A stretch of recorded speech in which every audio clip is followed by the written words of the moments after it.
I'm standing in front of a protest that has been here for weeks. It is an encampment. There are men who rotate through here. There are flags, there are signs. Who are these men and what are they protesting? They're Irishmen from the neighborhood of Coolock who are protesting an empty warehouse that used to be owned by a paint company. It's a massive warehouse in which is planned a migrant residence. What they plan to do, the government, is turn this warehouse, which used to store paint, into a home for 500 to 1,000 migrants, including some single men.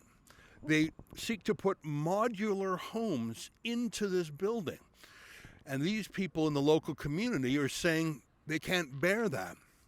Some of them say to have this many single men in this neighborhood with nothing to do is a risk, especially given that right across the street is the bowling alley, the Burger King, the place where all the kids mill around. Putting hundreds of military-aged foreign men unemployed right across the street could upset the neighborhood, could cause issues ranging from safety to access to services. This is not a wealthy part of Dublin. One of the complaints is who will service these newcomers.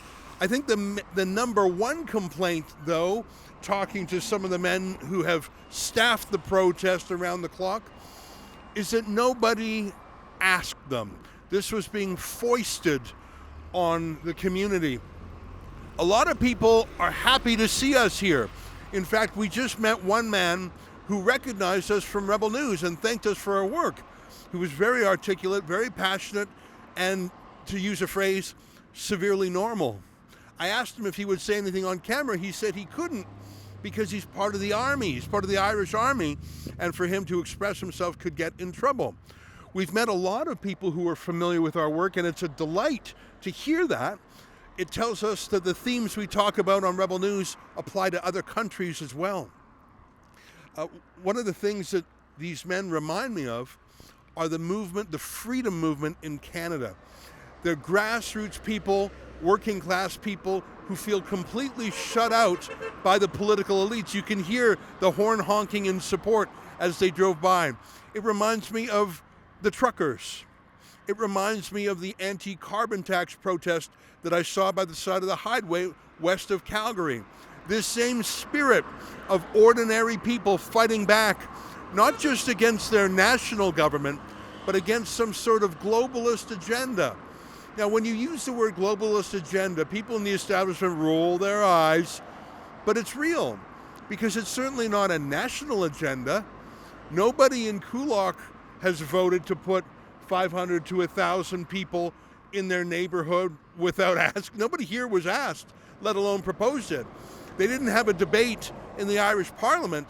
Where did the idea come from? You could ask the same in Canada.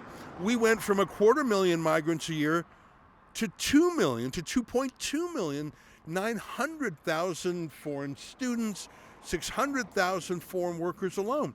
Nobody asked Canadians. There was no election on the subject. There was no referendum on the subject. So where did the idea come from? The answer is it's a supranational elite. They get together at places like the United Nations and the World Economic Forum in Davos. They don't consult with working class blokes. This is an incredible protest. It's low key now, but a few weeks ago, 2,000 local Irishmen peacefully protested on this major walk. They even came on horseback. 2,000 of them. I heard one gentleman, we were just starting to film and someone was nearby and I asked him if he wanted to come on camera and he said he didn't. But he used a phrase with me. He said, Ireland is full. And that's the Irish view. It's a small country. It's an island. It has 5 million people. And in the last 2 years, it has taken an enormous number of migrants, including more than 100,000 from Ukraine alone. And remember that they're 1/8 the size of Canada, so that would be like 1 million people from Ukraine in Canada. It'll be interesting to see what happens. These folks are around the clock. We'll be going downtown for what's expected to be a very large march today. Last comment, these men warned us that the antifa side, the Marxist side, and I think I heard him say the Gaza protesters, they're planning to come out with a counter-protest. So you're going to have all these grassroots Irishmen saying Ireland is full, no to the migrants, no to, look at this, illegal male immigrants housed before 11,500 homeless people. Well, in some cases, as we saw earlier today, they're not even housed. They're in tents along the canal. Ireland is in an immigration crisis. The fact that these people have an around-the-clock vigil tells me that there's a passion. The fact that I hear horns honking in the background tells me it is an opinion shared by people. The fact that people tell me their thoughts but ask not to be on camera tells me that there's a danger to speaking up because you'll be marginalized or canceled by polite society.